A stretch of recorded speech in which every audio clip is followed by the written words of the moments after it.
Ang i-bake at i-prepare ko ngayon ay ang napakasarap na broccoli and cauliflower with cheese. Super yummy nito mga mi. Try nyo rin itong lutuin at tiyak ako na magugustuhan rin ito ng pamilya nyo. Nakabili ako rito ng isang pirasong buong broccoli at isang buong cauliflower.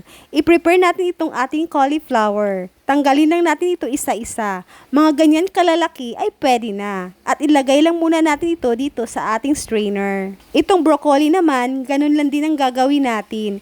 I-prepare din natin ito. Tanggalin lang din natin ito isa-isa. Siguraduhin lang natin na mahugasan din natin itong mabuti. At yung tangkay ng ating broccoli ay isama na din natin dito para walang masayang. Balatan at hiwain lang natin ito ng ganito. Nagpakulo na ako ng tubig dito sa ating kasirola. Maglagay lang tayo ng 1 tablespoon of asin.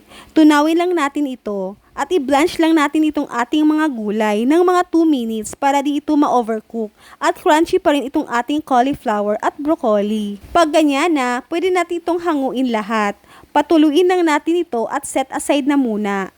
Same pan, nilinisan ko lang ito. Maglagay lang tayo ng konting olive oil, sibuyas, igisa lang natin ito.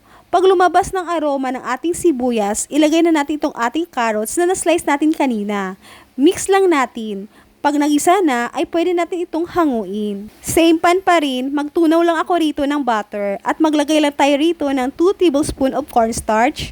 Mix lang natin ito at ibuhos na ang 1 cup of water. Pag ganyan na, mag-add rin ako rito ng 1/2 cup of fresh milk.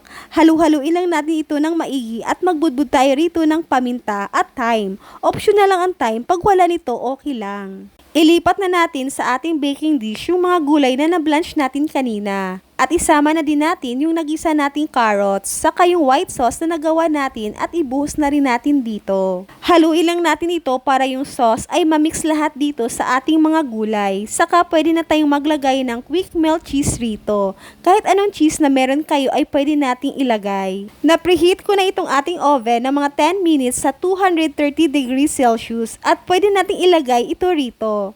After 15 to 20 minutes, pwede na itong ating baked broccoli and cauliflower with cheese.